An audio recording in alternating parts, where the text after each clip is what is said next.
Selamat datang saya ucapkan pada seri perkuliahan kita pada kali ini.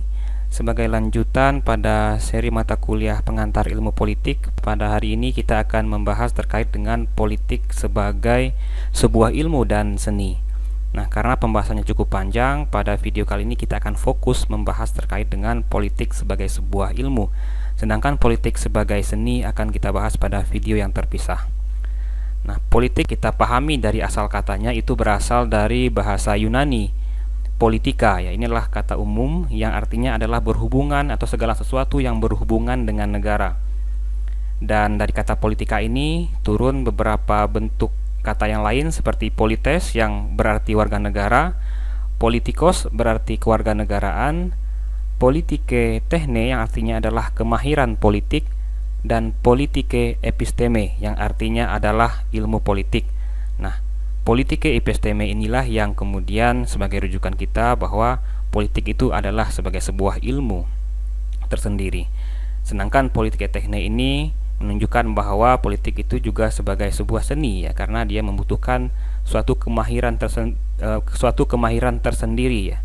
Karena kemahiran itu adalah salah satu karakteristik utama dari sebuah seni.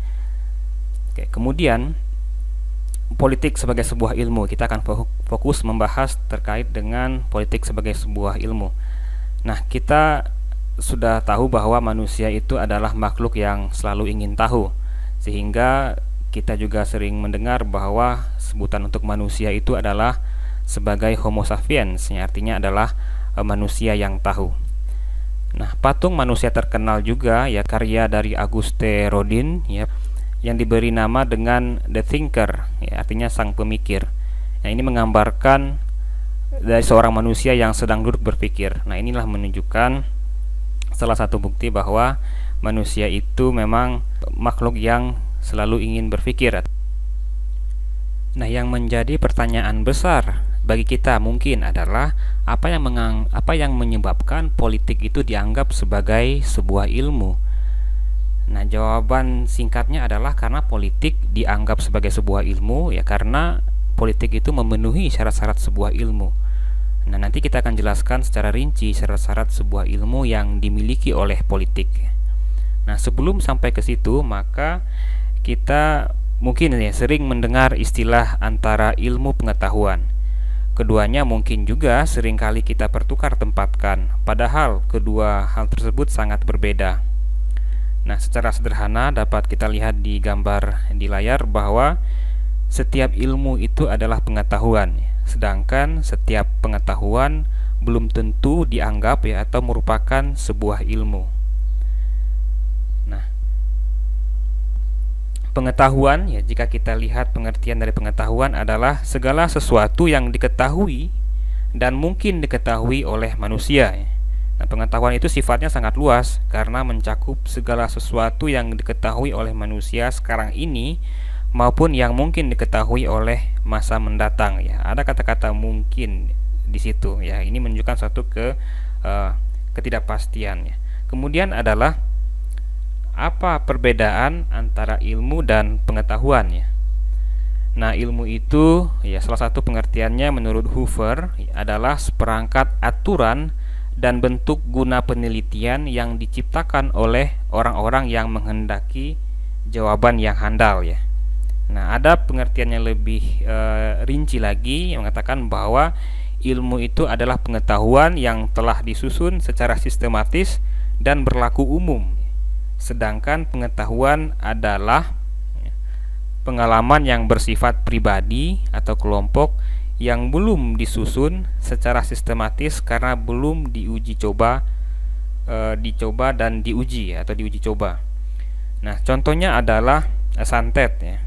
Kita sering mendengar santet atau teluh ya, atau ilmu hitam atau yang lainnya yang berkaitan dengan itu.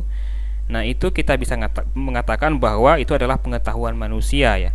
Misalnya mengenai cara-cara untuk menghancurkan musuh ya. Tetapi ya, sampai saat ini pengetahuan tersebut ya belum masuk atau belum bisa kita kategorikan sebagai sebuah ilmu ya. Walaupun kita sering mendengar kata-kata ilmu hitam ya, tetapi pada dasarnya ya, yang dikatakan dengan ilmu hitam itu ya belum dikatakan sebagai sebuah ilmu. Nah, ini adalah yang menunjukkan bahwa ilmu itu ya pasti ya pengetahuan ya, tapi pengetahuan itu belum tentu dianggap sebuah ilmu ya. Nah, kita kembali ke pertanyaan yang awal tadi, politik dianggap sebagai ilmu karena memenuhi syarat-syarat sebuah ilmu ya. Nah, apa syarat-syarat sebuah ilmu yang dimiliki oleh ilmu politik? Pertama, memiliki objek tertentu. Nah, objek tertentu ini dibagi dua, ada objek materia dan ada objek forma ya. Yang kedua, bersifat empiris, yang artinya empiris itu dapat dirasakan, dilihat ya, dan dapat diuji oleh panca indera oleh manusia ya. Nah, inilah mungkin yang tidak dimiliki oleh apa yang kita katakan dengan santet tadi ya, karena dia tidak bisa diuji oleh panca indera manusia secara umum ya. Hanya beberapa manusia yang mengaku telah melihat sesuatu atau merasakan sesuatu hal tersebut. Yang kemudian dia memiliki metode tertentu, sistematis dan dapat ditransformasikan ya. Dan yang terakhir adalah universal ya. Masing-masing kita akan bahas pada slide-slide berikutnya.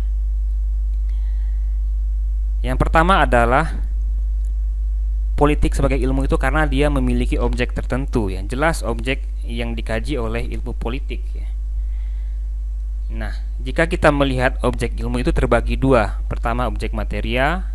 Objek materia itu adalah objek yang disorot, apa yang disorot oleh suatu ilmu itu. Kemudian objek forma, ya dari sudut mana penyorotan dari ilmu itu ya.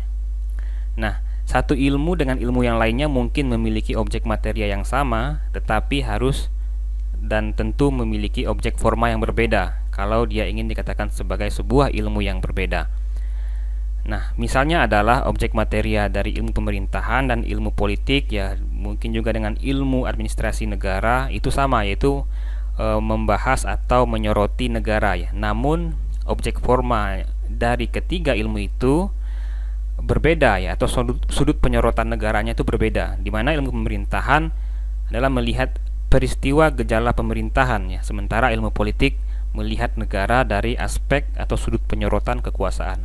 Nah, terkait dengan hal ini akan dikaji pada video yang terpisah yang dapat diklik pada bagian kanan atas ini. Nah, itu yang pertama. Kemudian yang kedua adalah politik dianggap sebagai sebuah ilmu karena dia bersifat empiris ya. Nah, ilmu politik dapat diverifikasi kebenarannya dengan cara-cara objektif ya. Sehingga dia dikatakan sebagai sebuah ilmu yang mandiri. Dia bisa diverifikasi, bisa dicek ulang kebenaran dari ilmu tersebut.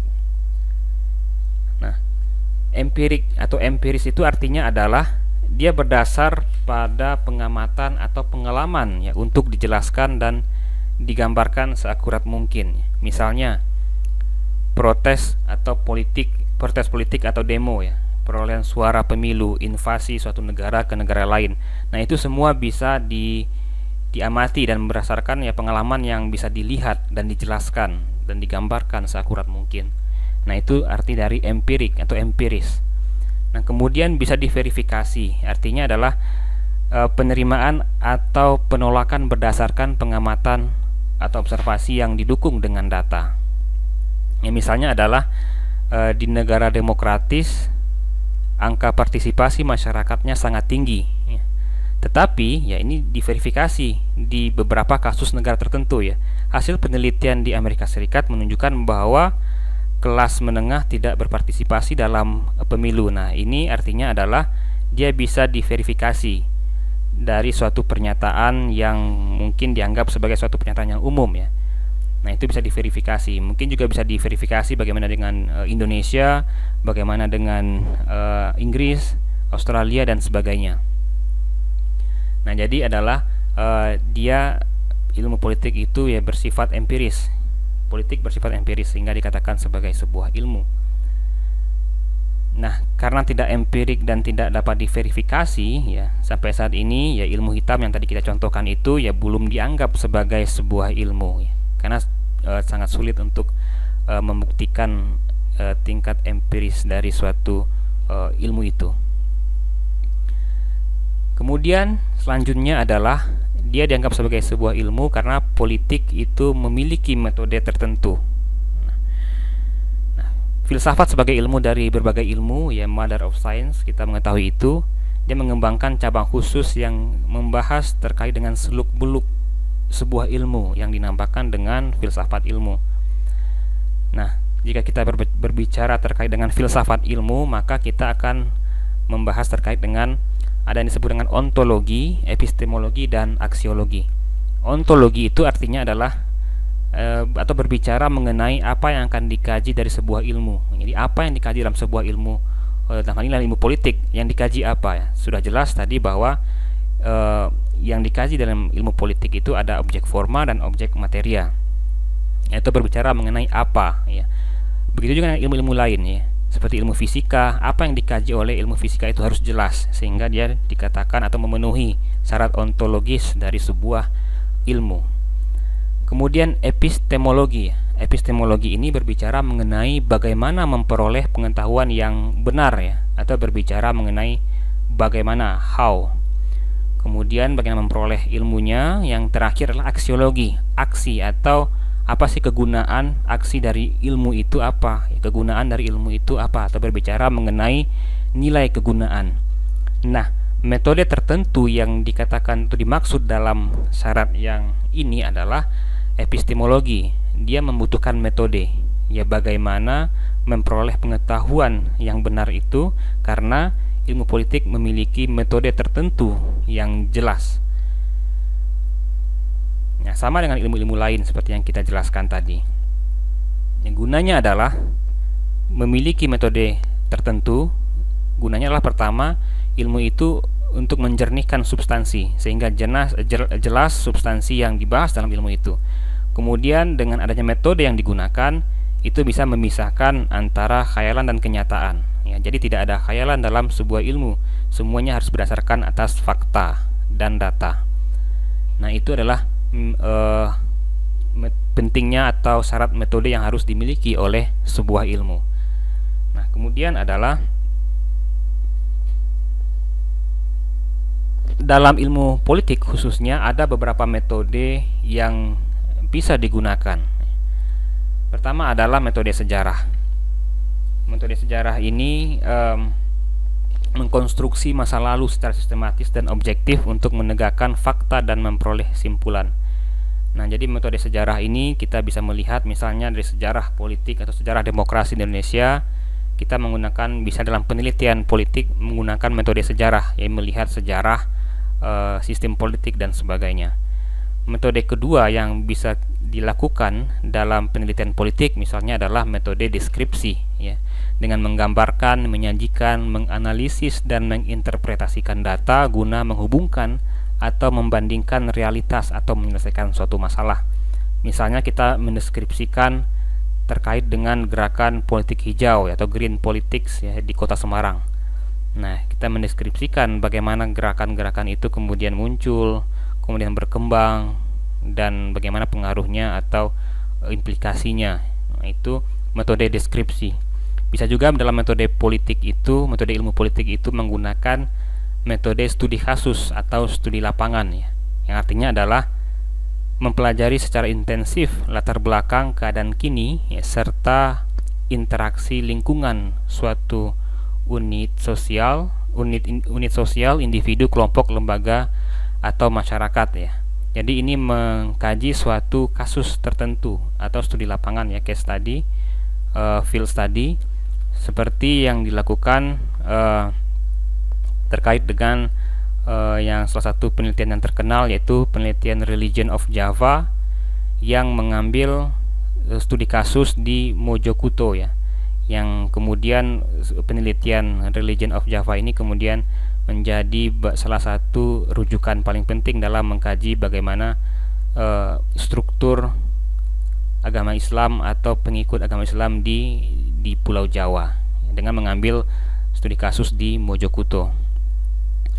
Nah, kemudian adalah metode yang digunakan dalam kajian ilmu politik adalah metode perbandingan, yaitu komparatif, membandingkan dua objek atau konsep atau lebih ya, yang berbeda untuk atau yang sama untuk menambahkan dan memperdalam pengetahuan ya. Bisa yang dibandingkan itu adalah dua hal yang memiliki persamaan atau perbedaan ya. Misalnya kita meneliti terkait dengan perbandingan pemerintahan lokal. Nah, kemudian yang terakhir adalah metode yang bisa digunakan, metode yuridis atau legalistis, yaitu menitik beratkan kepada aspek hukum ya, dasar landasan aturan ya. Dalam hal ini ilmu politik memiliki persinggungan dengan ilmu negara ya, misalnya terkait dengan kajian konstitusi ya, peraturan pemerintah dan sebagainya. Nah, inilah metode-metode yang bisa digunakan dalam kajian atau penelitian ilmu politik. Nah, kemudian adalah syarat ilmu yang dimiliki oleh politik adalah bersifat sistematis. Nah, ilmu pengetahuan itu harus sistematis ya. Artinya adalah dia tersusun secara sistematis atau berurutan dari yang sederhana hingga yang kompleks ya, yang diatur sedemikian rupa sehingga yang satu dengan lainnya dapat saling mendukung ya. Nah, sifat dari sistematisnya ilmu politik ini bertujuan untuk memudahkan dan dalam mempelajari ilmu politik tersebut ya. Nah, semakin banyak hukum ya atau ilmu politik, suatu ilmu itu memiliki hukum atau teori yang banyak, itu semakin bagus ya, karena artinya dia berhasil menjawab atau menjelaskan gejala-gejala atau peristiwa-peristiwa yang menjadi objek forma dari ilmu politik ya, atau ilmu yang bersangkutan ya, sehingga memiliki manfaat yang besar bagi kehidupan manusia ya. Itu kita lihat tadi dari aspek aksiologis ya, dia memiliki kebermanfaatan yang besar bagi kehidupan manusia. Nah, ini gambaran dari sistematisnya sebuah ilmu ya. Nah, sebelum sebuah ilmu itu menghasilkan teori ya, susunan ilmu pengetahuan atau ilmu itu dimulai dari pengumpulan data-data ya. Kemudian data-data yang sangat banyak dan beragam itu kemudian diklasifikasikan dan dibentuk pengertian-pengertian.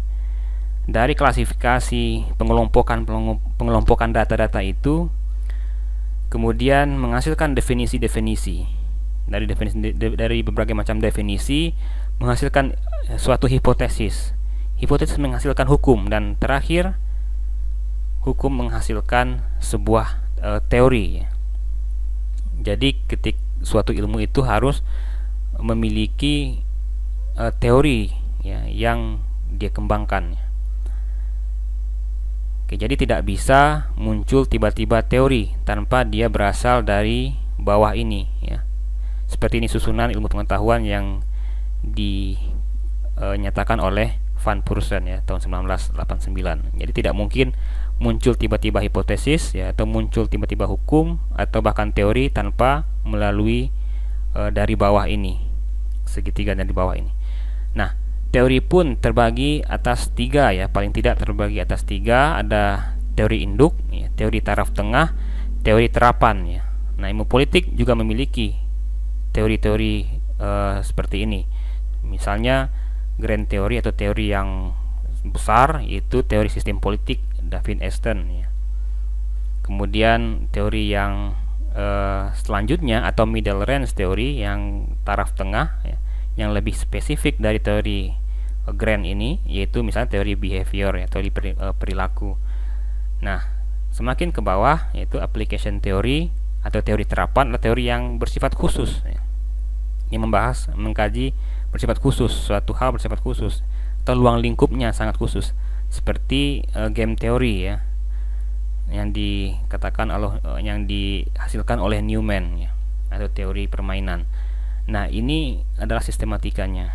Nah, tapi harus dipahami bahwa perkembangan ilmu yang sangat pesat sekarang ini, teori-teori tersebut tidak harus mutlak dimiliki oleh sebuah ilmu secara khusus ya. Terkadang suatu ilmu itu, satu teori itu bisa digunakan bagi ilmu yang lain ya, seperti teori game teori ini yang asalnya adalah teori ekonomi, tetapi juga bisa digunakan dalam teori politik ya. Tetapi intinya adalah pasti ilmu itu memiliki suatu teori khusus yang dia miliki, dan semuanya tersusun secara sistematis seperti ini. Nah, kemudian adalah syarat sebuah ilmu ya bagi ilmu politik sehingga dia dikatakan sebagai sebuah ilmu adalah dia dapat disebarluaskan ya. Nah, ini berbeda dengan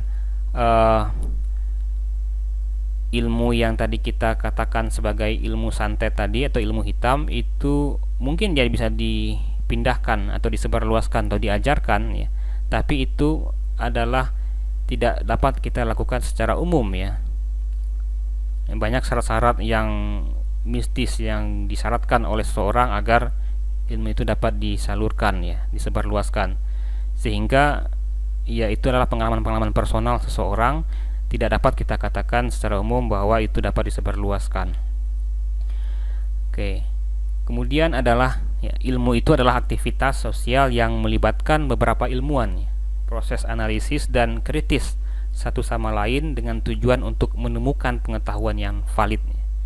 Nah, jadi ilmu itu adalah aktivitas sosial ya, yang melibatkan beberapa hal ini, dan tujuannya adalah menemukan pengetahuan yang valid ya. Nah, metode yang digunakan untuk menemukan sesuatu itu haruslah terbuka sehingga orang lain dapat menganalisis dan menirunya ya. Jadi harus secara terbuka, tidak secara tertutup ya, atau membutuhkan suatu syarat yang tertutup yang tidak diketahui oleh semua orang. Nah, untuk menerima sebuah hasil penelitian ya, orang harus tahu bagaimana data diperoleh dan bagaimana proses analisisnya ya, sehingga bisa dipelajari dan dikomparasikan ya. Misalnya suatu metode atau teknik ya, polling pilpres ya, atau jajak pendapat di Amerika ya, di Amerika Serikat yang diadopsi di banyak negara ya. Ya, polling pilpres ini ya dilakukan di satu tempat, satu negara, kemudian orang lain mempelajarinya, bagaimana sistematikanya, bagaimana polling dilakukan ya, dan sebagainya. Kemudian metode yang sama bisa dilakukan atau diadopsi di banyak negara. Nah, ini menunjukkan bahwa ilmu itu dapat disebarluaskan ya. Nah, selain harus terbuka dalam metode, data dan alat analisis ya, agar bisa direplikasi atau ditiru di tempat lain, ilmu politik dapat disebarkan melalui berbagai macam forum ilmiah ya. Atau ilmu-ilmu lain juga dapat dilakukan penyebarannya melalui berbagai macam forum ilmiah ya. Misalnya melalui seminar ya, kemudian melalui diskusi, melalui simposium, dan melalui lokakarya ya. Nah, ini semua media-media penyebaran ilmu ya. Nah, kemudian yang terakhir adalah ilmu politik itu dikatakan sebuah ilmu karena dia bersifat universal ya. Nah, kebenaran yang hendak dicapai adalah kebenaran universal yang bersifat umum ya. Universal itu adalah artinya bersifat umum, tidak bersifat tertentu. Nah, kadar keumuman atau universalitas antara ilmu-ilmu alam ya agak berbeda dengan ilmu-ilmu sosial ya. Ini menjadi kemudian sebuah perdebatan tingkat universal antara ilmu alam atau ilmu eksakta dengan ilmu sosial ya. Nah, salah satunya adalah ilmu politik ya, karena objek dari ilmu politik itu adalah berupa suatu yang sangat dinamis ya, negara, kekuasaan ya. Suatu yang sangat dinamis dan sangat bergantung pada konteks ya, jadi tidak bebas nilai. Nah, bebas nilai itu artinya adalah berarti bebas dari nilai ya, mandiri dari konteks ya, dia otonom, tidak bergantung pada konteks nilai tertentu. Bebas nilai itu mengandaikan sesuatu itu objektif, dan karena itu berlaku universal dalam keadaan apapun, dimanapun, semua terukur secara kuantitatif dan tervalidasi dalam konteks manapun, ruang maupun waktu. Nah, tampaknya ya, sifat universalitas ini sangat dimiliki atau dimiliki oleh ilmu-ilmu eksak dan ilmu-ilmu alam ya. Itulah sebabnya rumus-rumus matematika ataupun rumus-rumus atau hukum-hukum fisika berlaku secara universal ya. Ia bebas nilai. Misalnya semua segitiga pasti dia memiliki sudut 180 derajat ya, dimanapun segitiga itu berada. Nah, berbeda dengan ilmu sosial, di mana sesuatu itu sangat dinamis ya, dan sangat bergantung kepada konteks ya. Jadi dia tidak bebas nilai. Ya, misalnya demokrasi di suatu negara itu berbeda dengan demokrasi di negara lain ya. Tidak bisa disamaratakan misalnya indikator dan sebagainya. Karena dipengaruhi oleh nilai-nilai lain yang tidak bisa dilepaskan seperti konteks budaya ya, aspek ekonomi dan sebagainya. Sehingga terkait dengan sifat universalitas dari ilmu politik ini menjadi perdebatan yang cukup sengit sampai sekarang ini adalah ya dalam ilmu sosial ya, termasuk ilmu politik ya, itu terbagi dua pemahaman ya, ada dua paham utama yang berbeda pendapat terkait dengan sifat universal dari ilmu sosial atau ilmu politik ini. Pertama adalah paham positivisme ya, dan paham post-positivisme. Paham yang menganut paham positivisme adalah menganggap bahwa ilmu sosial itu sama seperti ilmu eksakta ya. Dia bebas nilai. Nah, penelitian ilmu sosial dengan demikian harus objektif dan peneliti harus melepaskan baju subjektivitasnya. Nah, jadi dia orang yang menganut paham positivisme ini ya, sama dengan ilmu-ilmu eksakta yang menganggap bahwa sama saja dengan ilmu eksakta bahwa ilmu sosial itu harus bebas nilai ya. Sementara post-positivisme ya, kalangan ini mengatakan bahwa berbeda ya, tidak bisa ya, karena mereka menilai suatu realitas sosial itu bersifat khas ya, subjektif dan kontekstual ya, terikat ruang dan waktu ya. Suatu daerah tertentu atau suatu negara tertentu pasti berbeda konteksnya dengan negara lain ya. Bahkan dalam satu negara pun dalam waktu yang berbeda juga itu berbeda konteksnya ya, dan akan berbeda hasilnya. Nah, inilah kalangan post-positivisme ini kemudian yang mengkoreksi dari pandangan dari kalangan positivisme. Nah, gejala sosial itu katanya adalah berkembang dan berbeda dari satu konteks lainnya, sehingga penjelasan tidak bisa tunggal dan tergantung dari perspektif dari masing-masing peneliti. Nah, jadi itu. Nah, terkait dengan positivisme dan post-positivisme ini mungkin bisa dilihat di bagian deskripsi. Saya cantumkan link sumber bacaan yang cukup bagus untuk pemahaman kita terkait dengan kedua hal ini atau kedua pemahaman ini. Oke, terima kasih saya ucapkan. Mungkin ini yang dapat kita bahas secara singkat terkait dengan politik sebagai sebuah ilmu, bahwasanya dia dikatakan sebagai sebuah ilmu karena politik itu memenuhi syarat-syarat sebuah ilmu ya, yaitu memiliki objek tertentu, bersifat empiris, dia memiliki metode tertentu, dia bersifat sistematis dan dapat ditransformasikan dan bersifat universal. Terima kasih. Jika ada pertanyaan silakan di kolom komentar. Saya ucapkan sampai jumpa pada video berikutnya. Assalamualaikum warahmatullahi wabarakatuh.